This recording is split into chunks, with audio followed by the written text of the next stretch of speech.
Bem-vindo aos Sussurros do Imaginário. Nosso canal é totalmente dedicado a audiobooks, proporcionando uma experiência imersiva para todos os amantes de boas histórias. Aqui, você pode relaxar e deixar sua imaginação fluir enquanto escuta os melhores títulos literários. Dica especial: para uma experiência ainda mais completa, recomendamos que você acompanhe o audiobook com o livro físico ou o e-book. Dessa forma, você poderá desfrutar tanto da narrativa quanto do texto original, unindo os dois mundos. Pedimos desculpas especialmente aos deficientes visuais por quaisquer falhas que possam ocorrer nos audiobooks, como trechos em outras línguas, pequenos erros de narração ou tradução. Isso acontece porque utilizamos narração sintética para manter a produção dos áudios. Queremos ouvir você. Sugira nos comentários livros que gostaria de ver aqui no canal. Não se esqueça de curtir, comentar e se inscrever para ficar por dentro de todas as novidades. Obrigado por estar conosco e bons sussurros.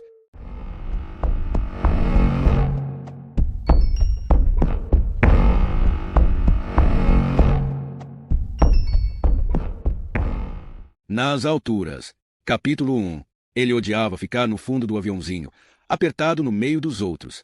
Odiava o fedor de combustível, de lona mofada e dos próprios peidos. Quando eles chegaram a 2.000 metros de altura, Aubrey Griffin decidiu que não conseguiria saltar. Foi mal fazer isso, cara, falou Aubrey, falando por cima do ombro para o homem que ele chamava de Axé. O nome do mestre de salto sumiu de sua cabeça assim que o sujeito se apresentou. Àquela altura, Aubrey estava tendo dificuldades em se ater mesmo à informação mais básica. Na meia hora antes de eles embarcarem no Cessna monomotor, o pânico de Aubrey estava causando um rugido de estática que tomou sua mente. As pessoas olharam bem na cara dele e disseram coisas, gritaram coisas, na verdade, pois todo mundo estava com a adrenalina lá em cima. Mas tudo que Aubrey ouviu foram ruídos ininteligíveis. Ele conseguia captar palavrões de vez em quando e nada mais. Então Aubrey começou a pensar no sujeito como Axé, diminutivo de desodorante Axé. Porque o cara parecia ter saído das filmagens de um comercial com carros possantes, explosões e modelos de lingerie fazendo guerra de travesseiros. O mestre de salto era magro e sarado, com cabelo ruivo alourado em um corte curto e topete penteado para trás. E tinha uma energia de cheirador que aumentava o horror de Aubrey em vez de diminuí-lo. Que absurdo ter considerado colocar a própria vida nas mãos de alguém de quem ele sequer sabia o nome. O que foi que você disse? Berrou Axé. Não parecia que era tão difícil se fazer ouvir, especialmente por um cara que estava amarrado ao seu traseiro. Eles estavam unidos no mesmo equipamento, Aubrey sentado no colo de Axé como uma criança se aconchegando em um Papai Noel de shopping. Eu não consigo. Torce pra cacete para conseguir. Achei mesmo que... Axé sacudiu a cabeça. Isso é normal. Todo mundo se sente assim. Axé o faria implorar. Aubrey não queria implorar, não na frente de Arrie. Para seu desgosto, ele soltou outra série de peidos. Eram inaudíveis por causa do zumbido do motor, mas ardiam e fediam. Axé devia estar sentindo todos os peidos. Era horrível ser patético na frente de Arrie Cornell. Não importava que ele e Arrie jamais namorariam, jamais se apaixonariam, jamais ficariam nus sob os lençóis frios em Saint Barts com as portas francesas abertas e o som das ondas batendo nos recifes ao longe. Ele ainda tinha os devaneios para proteger.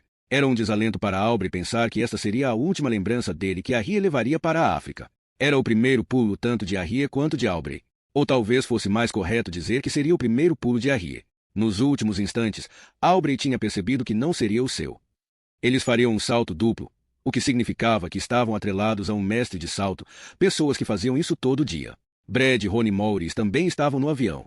Mas saltar era algo corriqueiro para eles, pois ambos eram paraquedistas experientes. June Morris estava morta, e todos saltavam em homenagem à sua memória. Os irmãos, Brad e Ronnie, Arrie, que era sua melhor amiga, e o próprio Aubrey. June havia morrido 6 semanas antes, abatida por um câncer aos 23 anos. Aubrey considerou aquilo um lance capaz de desafiar qualquer possibilidade. Para ele, era mais provável uma pessoa se tornar um astro do rock do que morrer assim tão jovem de algo como um linfoma. Não tem nada de normal nisso. Berrou Aubrey no avião. Eu fui clinicamente diagnosticado como um frouxo covarde. Sério. Se você me fizer saltar, vou encher a calça de merda quente e pastosa. Cara, naquele momento, o barulho parou dentro da cápsula oca e crepitante de aço inoxidável, e a voz de Aubrey correu de uma ponta à outra do avião. Ele percebeu que Brad e Ronnie se voltaram para ele. Ambos tinham câmeras GoPro presas aos capacetes. Era provável que tudo isso fosse parar no YouTube mais tarde. Primeira regra do paraquedismo: não cague no mestre de salto, disse Axé. O estrondo do motor ressurgiu. Brad e Ronnie viraram o rosto. Aubrey não queria olhar para Arrie, mas não conseguiu se controlar. Ela não estava olhando para ele. Embora Aubrey achasse que Arrie tinha acabado de virar o rosto. Ela segurava um cavalinho roxo de pelúcia com um chifre prateado que saía da testa e pequeninas asas iridescentes atrás das patas dianteiras, o unicórnio. A Ria e o unicórnio estavam virados em direção à porta, uma escotilha grande, solta e sacolejante feita de plástico transparente. Toda vez que o avião pendia para a esquerda, Aubrey era consumido pela certeza nauseante de que a porta se abriria e ele escorregaria para fora enquanto o desodorante Axé soltava uma risada de psicopata cheirado. A forma deliberada como a Ria não olhava para ele era quase tão desagradável quanto se ela o estivesse encarando com uma mistura de dó e decepção. Aubrey não precisava que Axé lhe desse permissão para permanecer no avião. A opinião do mestre de salto não importava. O que Aubrey queria era que a Ria lhe dissesse que estava tudo bem. Não. O que ele queria era pular do avião com ela, antes dela. Mas, para fazer isso, Aubrey teria que ser outra pessoa. Talvez aquilo fosse o que ele mais odiasse. Não o estômago delicado, não os peidos fedidos, não o colapso da coragem. Talvez o que ele mais desprezasse fosse ser desmascarado. Havia alguma coisa mais arrasadora no mundo do que ser desmascarado por alguém que você queria que te amasse. Aubrey se inclinou à frente e bateu com o capacete no de Ria para chamar a atenção dela. Ela se voltou para ele, e Aubrey viu, pela primeira vez, que a Ria estava pálida e tensa, com os lábios tão cerrados que tinham perdido a cor. Ele percebeu, sentindo algo parecido com alívio, que ela também estava aterrorizada. Aubrey se ateve a uma ideia com uma esperança quase frenética. Talvez a Ria ficasse com ele no avião. Se os dois fossem covardes juntos, a situação não seria mais vergonhosa e trágica. Seria a coisa mais engraçada de todos os tempos. Ele teve a intenção de contar para ela que estava desistindo, mas agora, tomado pela nova ideia, berrou. Como você está? Aubrey estava preparado para confortá-la. Na verdade, estava ansioso por isso. Falta pouco para eu vomitar. Eu também, berrou ele, talvez com um pouco de entusiasmo demais. Estou tremendo feito vara verde. Meu Deus, fico feliz por não ser o único. Não quero estar aqui, disse a Ria, o capacete apoiado no dele e os narizes quase se tocando. Os olhos dela, em um tom marrom esverdeado claro de um brejo congelado, estavam arregalados com uma ansiedade patente. Porra! Falou Aubrey. Nem eu. Nem eu. Ele estava prestes a rir, prestes a pegar a mão dela. A Ria virou os olhos de volta para a porta sacolejante de plástico transparente. Não quero ficar nem mais um segundo sentada nesse avião. Só queria estar lá fora saltando. É como esperar na fila da montanha-russa. A espera é de matar. Não dá para parar de imaginar a volta na montanha-russa. Mas aí, quando está no brinquedo, a pessoa pensa: por que eu estava tão assustada? Quero ir de novo. Um peidinho fraco e olhonzo de decepção escapuliu. O entusiasmo, o inchaço de coragem encantadora que ele ouviu na voz de Ria encheu Aubrey de um desespero do nível das bandas grunge de Seattle. Os olhos de Ria se arregalaram. Ela apontou para a porta sacolejante e berrou com uma empolgação quase infantil. Ei, pessoal, nave espacial. O que é aquilo? Disse o machão estilo lenhador que estava de conchinha por trás dela. A Ria estava presa a um sujeito parrudo com o tipo de barba espessa que indicava um armário cheio de camisas de flanela e um segundo emprego servindo café expresso produzido de forma ecológica e economicamente justa em uma cafeteria de luxo. Quando chegou o momento de escolher um mestre de salto, Aubrey agira rápido para ficar com o desodorante Axé. Ele não queria que a Ria saltasse do avião com aquele cara, com a bunda encaixada na provável ereção do sujeito até chegar ao solo. O voo que é e sobrou como pá de Ria. De forma infeliz e previsível. Ela e o gordo peludo passaram a gargalhar desde os primeiros momentos juntos. Na hora do almoço, os dois fizeram um dueto para uma versão a capela de Total Eclipse of the Heart, com o mestre de salto cantando os trechos da voz masculina em um tom baixo, entusiasmado e tão comovido que impressionava. Aubrey desprezava o sujeito. Era o papel dele ser comovente e surpreender a Ria com uma gargalhada. Ele desprezava todos os gordos decentes e espertos que se aninhavam nos abraços espontâneos de Ria. Ali, gritou ela. Ali, Aubrey. Está vendo? Vendo o quê? Berrou Vauquier. Embora ela não estivesse falando com ele. Aquela nuvem. Olha aquela nuvem esquisita. Parece um OVNI. Aubrey não queria olhar. Não queria nem chegar perto daquela porta. Mas não pode evitar. Axé estava se aproximando para ver o que a Ria apontava e ia levando Aubrey junto com ele. Ela apontou para uma nuvem no formato de um disco voador de um filme dos anos 1950 de invasão alienígena. A nuvem era larga e circular e, no centro, havia um domo de algodão. Meio grande para um OVNI. Gritou o Shell babaca. Ele tinha razão. Aquela nuvem devia ter quase 1,5 quilômetros de uma ponta à outra. É a nave-mãe. Berrou a Ria com alegria. Uma vez, vi uma nuvem que parecia uma rosquinha, disse Axé. Como se Deus tivesse soprado um anel de fumaça. Tinha um buracão no meio. Estamos muito mais perto do sobrenatural aqui em cima. Tudo fica muito surreal quando se está caindo de 4 quilômetros de altura. A realidade é tão tênue quanto o velame do paraquedas, e a mente se abre para novas possibilidades. Ah, vão se fuder vocês e suas realidades tênues como velames de paraquedas, foi a opinião de Aubrey. Vão se fuder a Shea e sua promessa de que a experiência abriria a Ria para novas possibilidades, como talvez uma transa 3 com a Shea e o amigo peludo de a Ria depois do salto. A Ria balançou a cabeça com satisfação. June teria adorado aquela nuvem. Ela acreditava que eles andavam entre nós, os cinzentos, os visitantes. Vamos olhar mais de perto em breve, disse o veloz e gorduroso. Estamos quase na altitude para o salto. Aubrey sentiu uma nova pontada de temor, como uma agulhada, mas, ao menos por um instante, o salto foi apenas a segunda coisa em sua cabeça. Ele se debruçou à frente, quase inconscientemente, e surpreendeu a Shea, que teve que se debruçar com ele. O equipamento que os unia rangeu. Aubrey observou a nuvem por meio minuto conforme o avião subia e começava a circular na direção dela. Eles passariam por cima da nuvem em um momento ou dois. Então, olhou por cima de Arrie para o sujeito barbudo. Disse Aubrey. Cara, ela tem razão. Aquela nuvem é esquisita. Olha de novo. É um belo espécime de cumulonimbo, falou o mestre de salto de Arrie.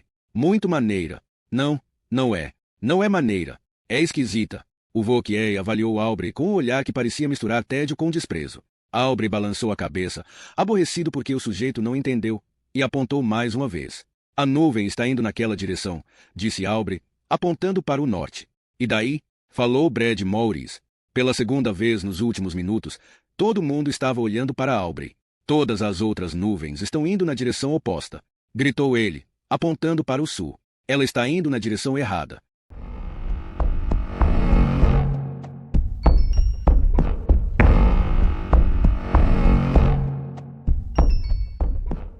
Capítulo 2. A nuvem prendeu a atenção deles durante um momento compartilhado de silêncio respeitoso até que o mestre de salto gorducho explicou. Isso se chama caixa de ar. É um padrão de fluxo circular. O ar avança em uma direção em determinada altitude, depois volta e empurra tudo na direção oposta, em uma altitude diferente. Quando a pessoa anda de balão, uma corrente como essa significa que ela flutua para longe do ponto de partida, depois cai alguns quilômetros e flutua de volta para o mesmo lugar de onde partiu. O mestre de salto gorducho também praticava balonismo e tinha oferecido um passeio de graça para Arrie qualquer dia desses, uma sugestão maligna do ponto de vista de Aubrey. A mesma coisa que convidá-la para uma noite relaxante de cocaína e punhetas. Aubrey achava que a maioria dos homens praticantes de paraquedismo e balonismo e outras formas de diabruras nas alturas fazia tudo isso por boceta. Havia todas aquelas oportunidades de afivelar equipamentos de segurança nas garotas, de dar uma alisada ao confortá-las em um momento de alta ansiedade, de conquistar a admiração delas com demonstrações festivas de coragem. É claro que, verdade fosse dita, o próprio Aubrey não estaria no avião se não fosse para impressionar Arrie. Disse Arrie, dando de ombros em um gesto de decepção fingida. Que pena. Achei que a gente estava prestes a fazer contato. Shea ergueu 2 dedos como Churchill anunciando o dia da vitória. 2 minutos. Arrie bateu o capacete contra o de Aubrey e encarou o olhar dele. Oi. Aubrey tentou dar um sorriso, mas saiu mais como uma careta. Não. Falou ele. Não consigo. Você consegue? Vale a pena. Gritou Shea, enfim decidindo parar de fingir que não conseguia ouvir. Essa experiência toda envolve o poder de conseguir. Aubrey ignorou o mestre de salto. O desodorante Shea não importava. A única coisa que o preocupava era como Arrie encarava a questão. Eu realmente gostaria, disse ele para ela. Arrie concordou com a cabeça e pegou a mão de Aubrey. Preciso saltar. Prometi para June. Obviamente, ele também tinha prometido. Quando Arrie disse que saltaria, Aubrey havia jurado que cairia aos gritos, bem ao lado dela. Naquele momento, June estava morrendo, e parecerá a coisa certa a ser feita. Eu me sinto um merda, falou Aubrey. Não se preocupe, gritou Arrie. Acho irado que você tenha chegado a este ponto. Até tomei o dobro de remédios para a ansiedade e tudo mais. Ele queria conseguir parar de ficar se explicando. 1 minuto, berrou Shea. Não tem problema, Aubrey, disse Arrie com um sorriso maroto. Mas é melhor eu me preparar, certo? Certo, concordou ele, aquecendo com muito nervosismo. Estou pronto para ir, gritou Ronnie Morris. Um ar fresco cairia bem. Brad Morris riu, e eles tocaram as mãos em uma saudação. Aubrey ficou magoado por eles fazerem piadas sobre os peidos covardes que empesteavam a cabine. Já era ruim estar vergonhosamente assustado, mas era pior ainda ser traído pelo próprio corpo e ridicularizado por isso. Aubrey olhou para Arrie, mas o olhar dela estava fixo na porta de plástico transparente agora. Ele fora dispensado dos pensamentos dela. A sensação era pior do que Aubrey havia imaginado. Ele tinha pensado que Arrie se decepcionaria com ele, mas ela não estava decepcionada, estava apenas indiferente. Aubrey se convencera de que precisava fazer aquilo. Precisava estar lá por June, por Arrie, mas, na verdade, sua presença não tinha a menor importância. E agora que tinha certeza que não saltaria, ele se sentiu desanimado e vazio.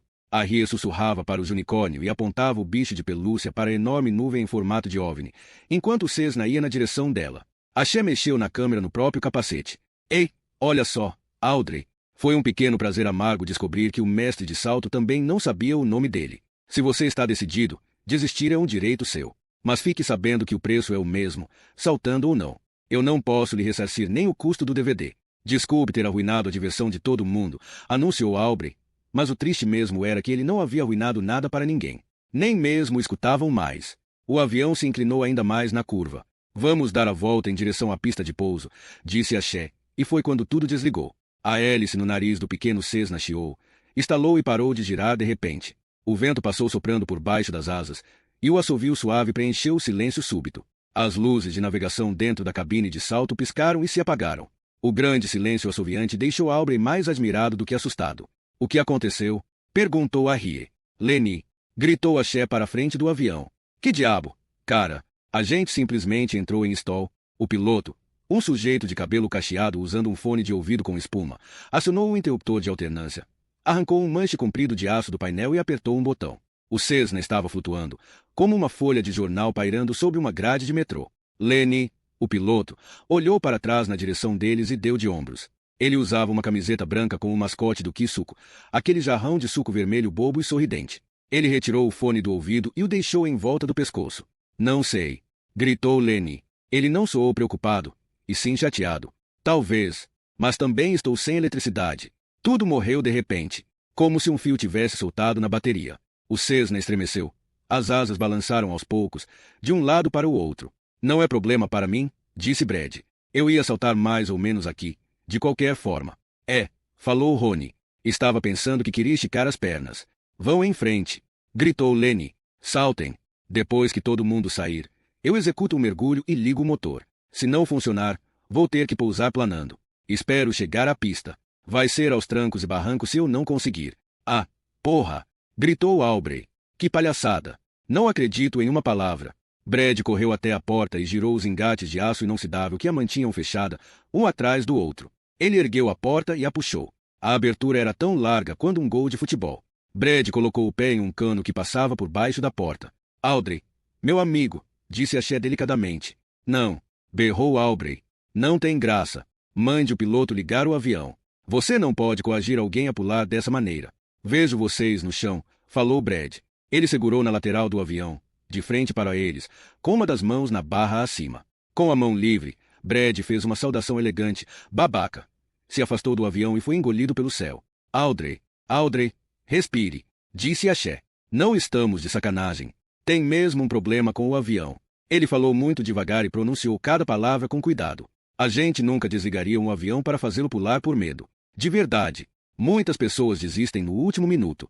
Eu não me importo. Sou pago de qualquer forma.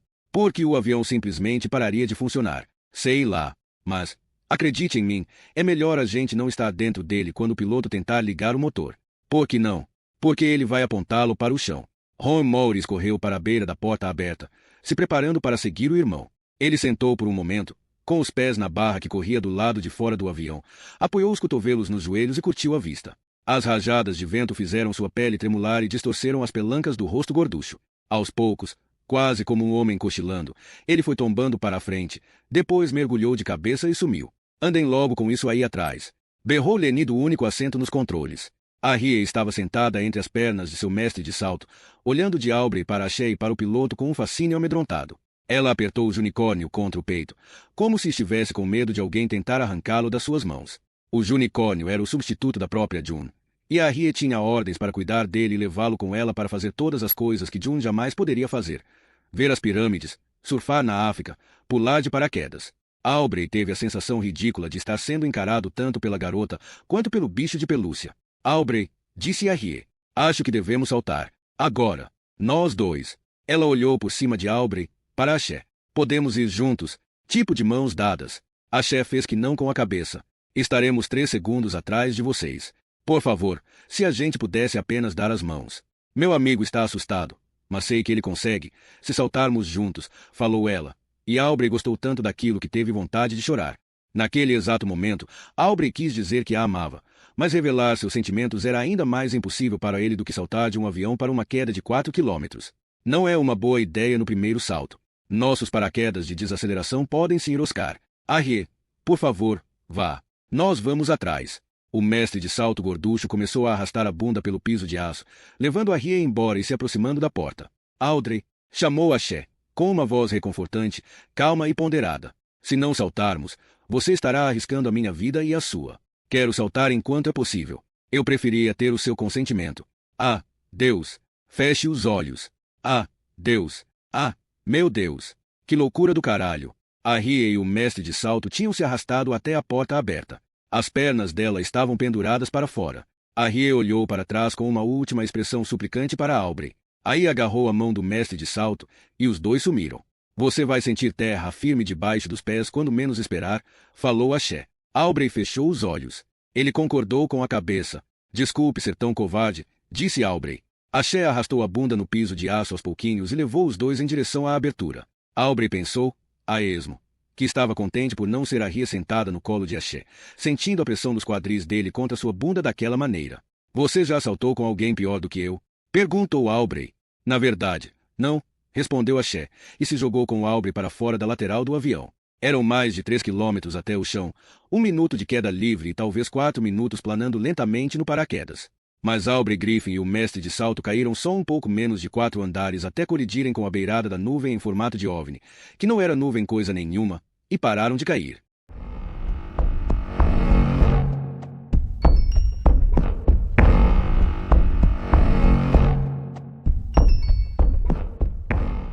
Capítulo 3. O medo engrossa o tempo, torna-o lento e viscoso.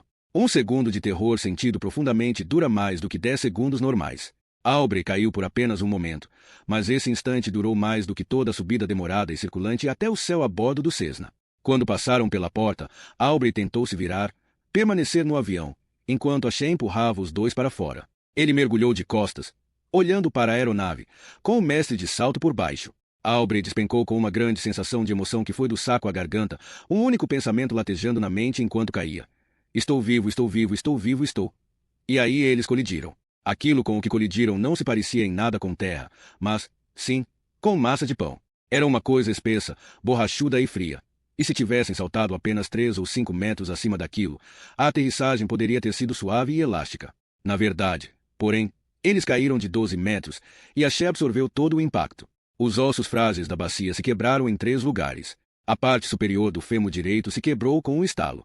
O capacete de Aubrey foi para trás, atingiu o rosto de Axé e quebrou seu nariz, que estilhaçou com um estalo feito vidro. O próprio Aubrey não saiu completamente ileso. Axé lhe deu uma joelhada no quadril forte o suficiente para deixar um hematoma feio. Também bateu o cotovelo com tanta força que perdeu toda a sensibilidade na mão direita. Uma grande nuvem de fumaça fria e seca surgiu em volta deles. Tinha um cheiro pungente, como o de aparas de lápis, de rodas de trem, de relâmpago. Ei, disse Aubrey em uma voz fraca e trêmula. O que aconteceu? Ai, berrou Axé. Ai, você está bem? Ai, ai, meu Deus. Ai, caralho. Toda aquela emoção exultante foi arrancada de Aubrey no impacto, assim como todos os pensamentos. Ele balançou braços e pernas com os movimentos difíceis e impotentes de um besouro virado de barriga para cima. Ergueu os olhos para o céu límpido. Ainda dava para ver o avião, do tamanho de um brinquedo acima deles, mas se afastando para o leste. Era engraçado como o avião já estava longe. Axé soluçou. O som foi tão inesperado, tão terrível, que provocou um choque em Aubrey e o tirou do estado de estupefação e deslumbramento. Ele fechou o punho direito, tentando recobrar a sensibilidade da mão. Você pode me soltar? Perguntou Aubrey. Não sei, respondeu Axé. Ai, cara, acho que me fudi de verdade. Onde a gente caiu? Indagou Aubrey. Aquilo parecia uma nuvem, o que não fazia o menor sentido. Estamos em cima do quê?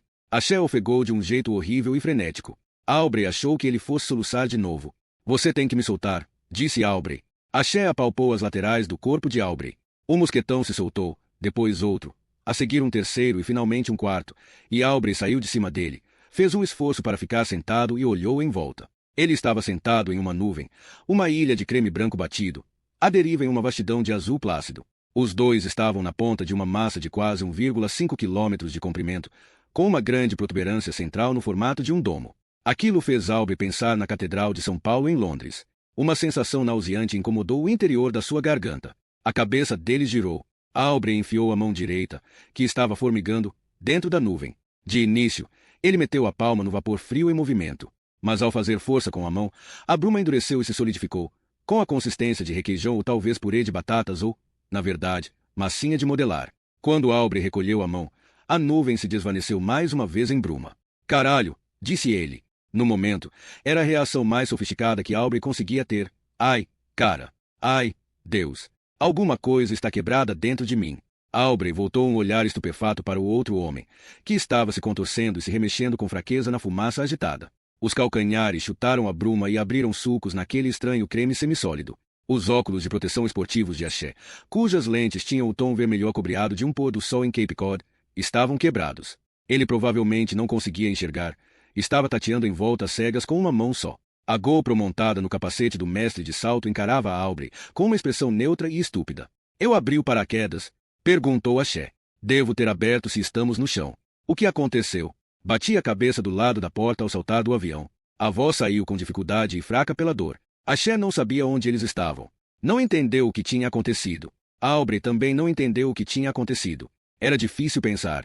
Muita coisa aconteceu rápido demais, e nada fazia sentido ou parecia real. Axé não tinha aberto o paraquedas, embora o de desaceleração tivesse sido acionado automaticamente. Era um paraquedas secundário menor, um pequeno balde de velame vermelho e amarelo, apenas grande o suficiente para embrulhar um peru de dia de ação de graças. O vento o arrancou, e agora ele flutuava como uma pipa além da beirada da nuvem, de um lado para o outro. Aubrey não sabia o que um paraquedas de desaceleração fazia.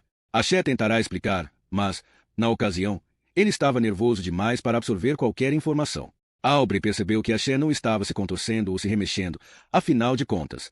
Também não estava dando chutes com os calcanhares.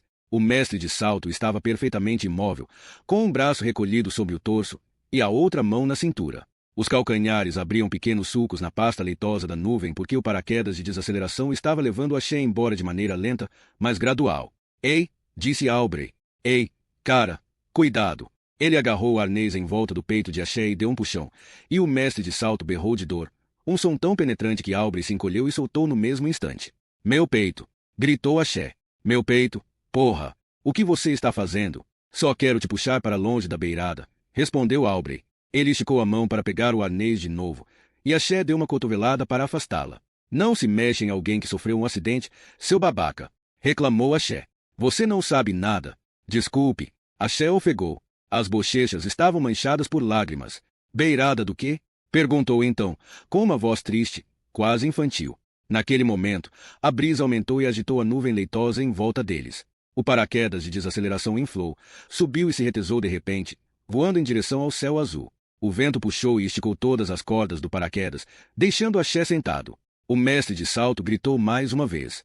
Suas botas se arrastaram pela substância borrachuda e fofa da nuvem, abrindo sulcos de 15 centímetros de profundidade. Aubrey pensou de novo em massa de pão, de alguém enfiando os dedos em uma coisa crua e elástica. Aubrey esticou a mão em direção a uma das botas em movimento e a agarrou com a direita, ainda dormente.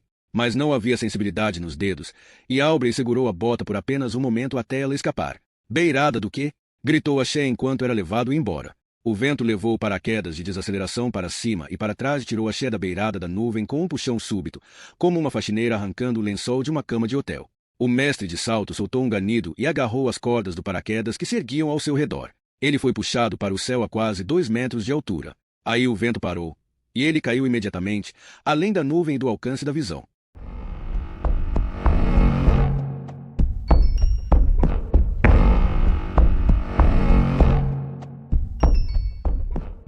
Capítulo 4. O vento cantou uma canção estridente e debochada, praticamente inaudível.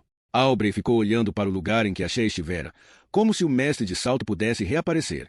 Pouco tempo depois, ele percebeu que estava tremendo sem controle, embora tivesse deixado o pânico lá atrás, dentro do avião. O que ele sentia agora era mais do que uma reação de luta ou fugia. Era um estado de choque, talvez.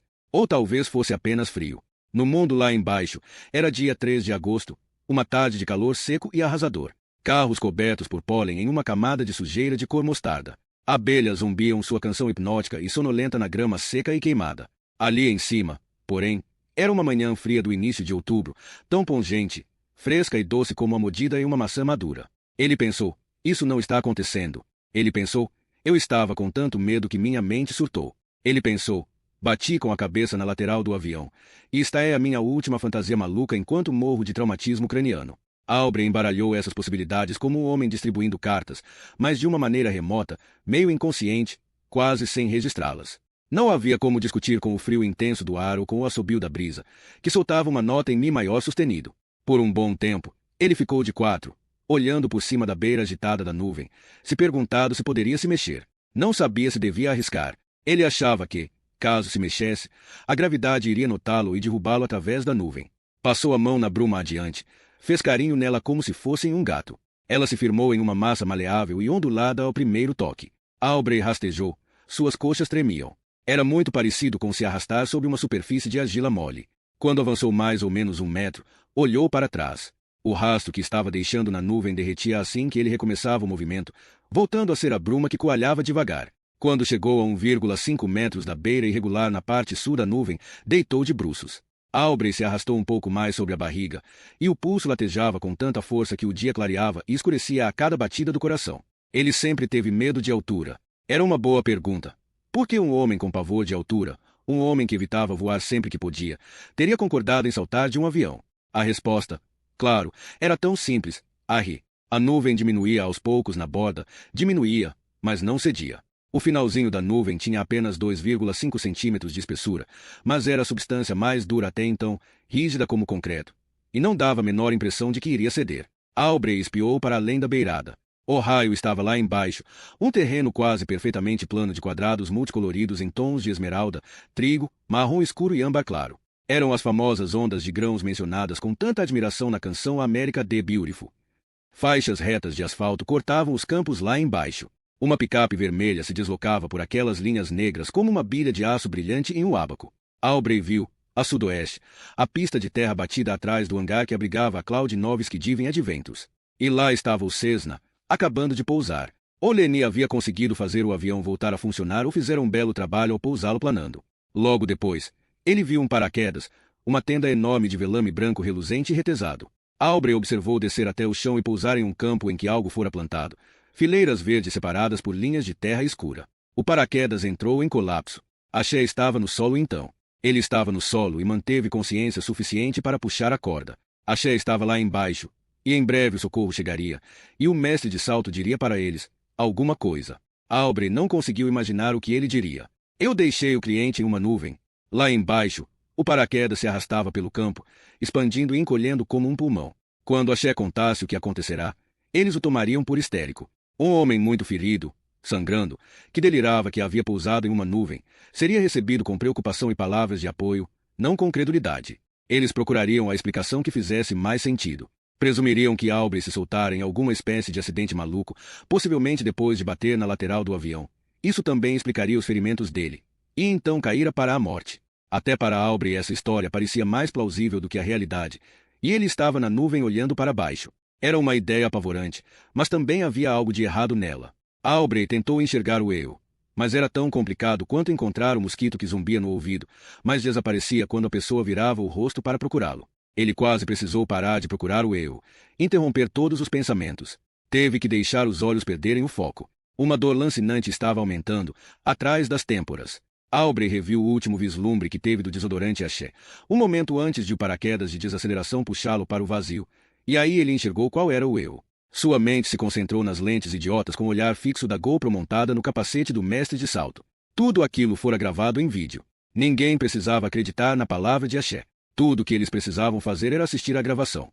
Aí saberiam. Aí viriam socorrê-lo.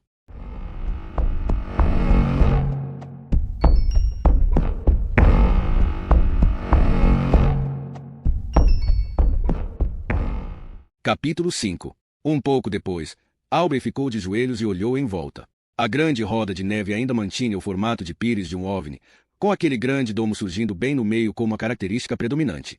O resto estava longe de ser liso, a superfície borbulhava e se ondulava formando dunas e morrinhos. Aubrey vasculhou o céu azul até sentir tontura e precisar baixar o olhar. Quando a cabeça parou de girar, ele se deu conta de que continuava bem na beirada, um lugar péssimo para ficar. Deslizou para dentro da nuvem arrastando a bunda para se distanciar do precipício. Por fim, decidiu que precisava arriscar ficar de pé. Ele se levantou com as pernas ainda bambas. Aubrey Griffin estava sozinho em sua ilha de nuvem. Aos poucos, ele percebeu que o arnês era desconfortável. As tiras formavam um V apertado e doloroso na virilha e comprimiam o saco. Outra tira apertava o peito e dificultava a respiração. Ou será que era o ar rarefeito? Aubrey soltou o arnês e saiu do equipamento. Ele ia deixá-lo cair da nuvem quando viu o cabide. Estava à esquerda, no limite da visão, um cabine antiquado, com 8 ganchos curvos, feito de nuvem esculpida. Aubrey examinou o cabide com atenção, sentindo a garganta seca, ciente de que o coração estava batendo muito, muito rápido. Que porra é essa? Perguntou para ninguém em especial. Claro que era bem óbvio o que era aquilo. Qualquer pessoa que tivesse olhos podia ver o que era. Aubrey disse a si mesmo que não era um cabide de verdade, que era apenas uma deformidade na nuvem. Ele deu a volta para inspecioná-lo de todos os ângulos. Aquilo parecia um cabide de qualquer ângulo que ele olhasse, um feito de nuvem, mas, ainda assim, um cabide. Ele experimentou pendurar o arnês cor de oliva em um dos ganchos. O equipamento deveria ter caído e espalhado filetes de bruma. Muito pelo contrário. O arnês ficou pendurado no gancho, balançando na brisa. Ah! Exclamou Aubrey. Não foi uma risada, mas, sim, uma interjeição, um som de surpresa e não de graça. Não havia mesmo nenhum motivo para ficar surpreso. A nuvem o sustentava, e Aubrey pesava 80 quilos. O que era um arnês de lona que não devia pesar mais que 1 quilo. Ele tirou o capacete e pendurou em outro gancho. O incômodo que começara há pouco era agora uma pontada de dor persistente que ia da têmpora esquerda para a direita. Era o traumatismo craniano, pensou Aubrey, que ocorreu quando ele bateu com a cabeça na lateral do avião. Tudo aquilo não passava de uma fantasia vívida de um cérebro perfurado por lascas de osso. Por trás dessa ideia, porém, havia outra bem diferente. Outro daqueles mosquitos mentais estava zumbindo em volta da sua cabeça, do lado de dentro da cabeça em vez do lado de fora. Aubrey estava pensando, como uma nuvem sabe o que é um cabide. Uma ideia tão absurda que parecia a legenda de uma charge da revista The New Yorker. Ele inspirou o ar frio e rarefeito, e, pela primeira vez, imaginou como seria a temperatura em 6 horas, quando o sol se pusesse. Mas até lá Aubrey estaria na CNN. Ele seria a maior notícia do mundo. Haveria um enxame de helicópteros de telejornais circulando para registrar imagens ao vivo do homem que andava nas nuvens. O vídeo da GoPro seria exibido em todos os canais em 1 hora. Estaria em toda a internet. Aubrey desejou não ter sentido um pânico tão estridente e patético no Cessna. Se soubesse que estaria em um vídeo visto no mundo inteiro, ele poderia ao menos ter fingido ser corajoso. Aubrey se afastou alguns passos do cabide, andando em um estado de apenas semiconsciência. Ele parou e olhou para trás. O cabide continuava ali. Ele significava alguma coisa. Era mais do que um cabide. Mas, naquele estado de dor de cabeça, Aubrey não conseguia decifrar completamente sua importância. Ele andou. De início, andou como um homem que suspeitava estar sob gelo quebradiço. Aubrey deslizava um pé à frente do outro para garantir que a nuvem permaneceria sólida por baixo, levantando sopros de bruma adiante. A superfície se mantinha firme. Um pouco depois, ele passou a andar normalmente, sem nem se dar conta disso. Aubrey se manteve a pelo menos 2 metros da beirada o tempo todo, mas, a princípio, não foi na direção da protuberância no centro da nuvem. Em vez disso, se viu circulando sua ilha deserta aérea. Vasculhou o céu buscando aviões e parou quando achou ter visto um. Um jato desenhava uma linha de fumaça branca no azul brilhante. Estava a quilômetros de distância, e depois de um tempo, Aubrey parou de prestar atenção. Ele sabia que tinha tanta chance de ser notado quanto se aquele avião estivesse passando no céu enquanto Aubrey caminhava pelo campus do Instituto de Música de Cleveland, onde se formara. Ele estava tonto e precisou parar vez ou outra para recuperar o fôlego. Na terceira vez que parou, Aubrey baixou a cabeça, apoiou as mãos nos joelhos e respirou fundo, até que a sensação vertiginosa de estar prestes a cair passasse. Quando ajeitou o corpo, foi tomado por uma súbita compreensão perfeitamente lógica. Não havia suficiente lá em cima. Ou pelo menos não havia tanto ar quanto Aubrey estava acostumado a respirar. A que altura estava? Ele se lembrou de Axé dizendo que eles estavam a 4 quilômetros de altitude logo antes de o Cessna apagar. Será que era possível respirar a essa altura? É claro que sim. Ele estava respirando agora.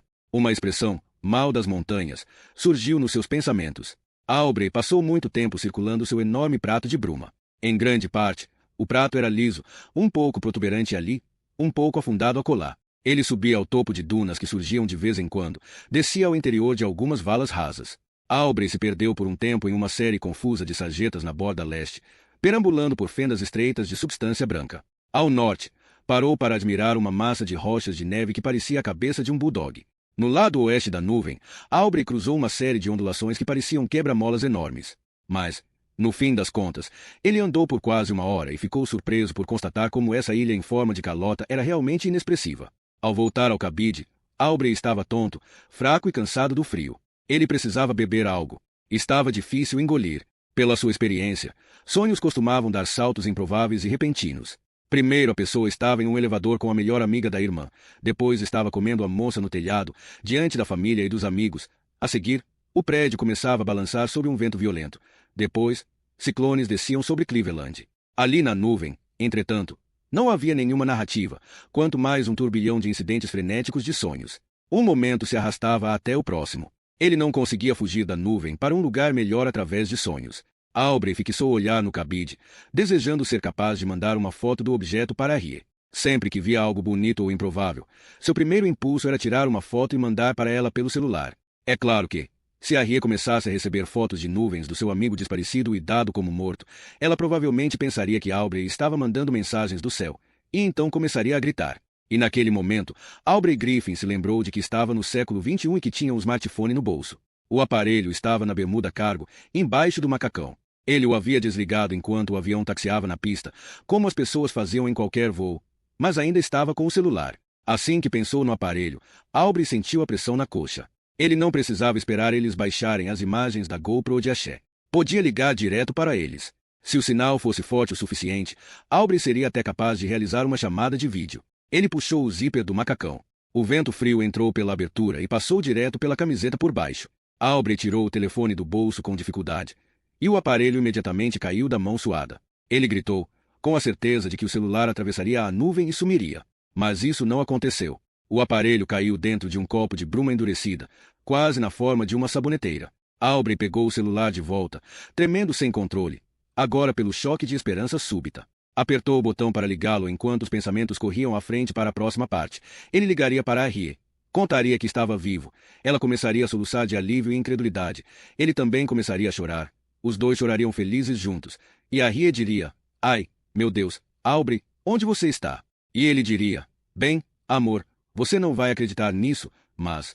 A tela do telefone teimava em permanecer apagada. Aubrey apertou mais uma vez o botão de ligar.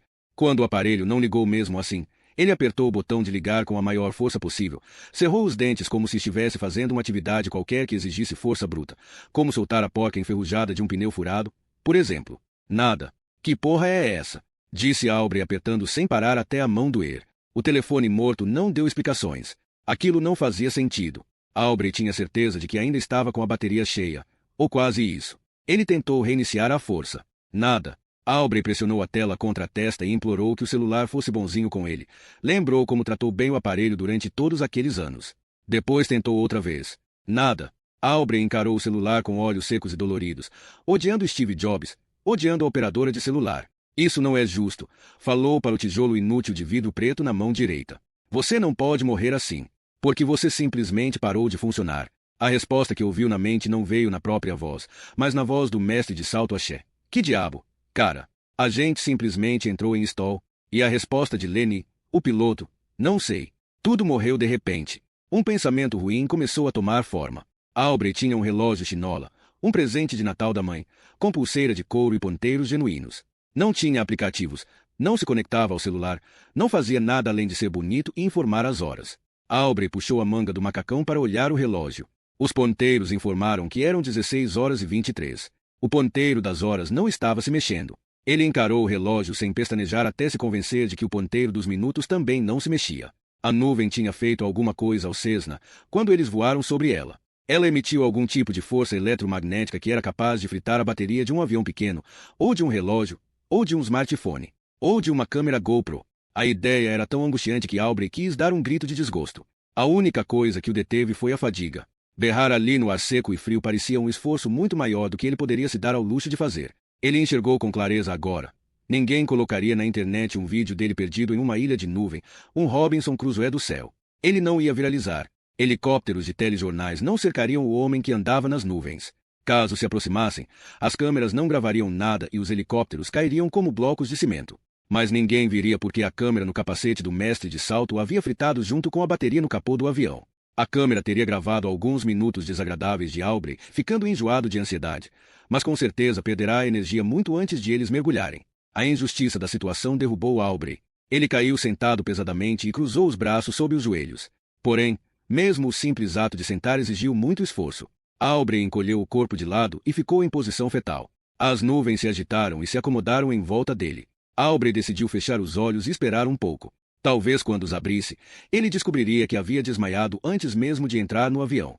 Talvez se respirasse fundo e descansasse, da próxima vez que levantasse a cabeça haveria grama verde ao seu redor e rostos preocupados, incluindo o de Harriet, debruçado sobre ele. Estava frio o suficiente para deixá-lo um pouquinho incomodado. Em algum momento, instalado em um ninho macio e ligeiramente elástico de nuvem, Aubrey esticou a mão sem perceber. Encontrou a ponta de um cobertor, puxou uma manta espessa de fumaça branca agitada sob o corpo e dormiu.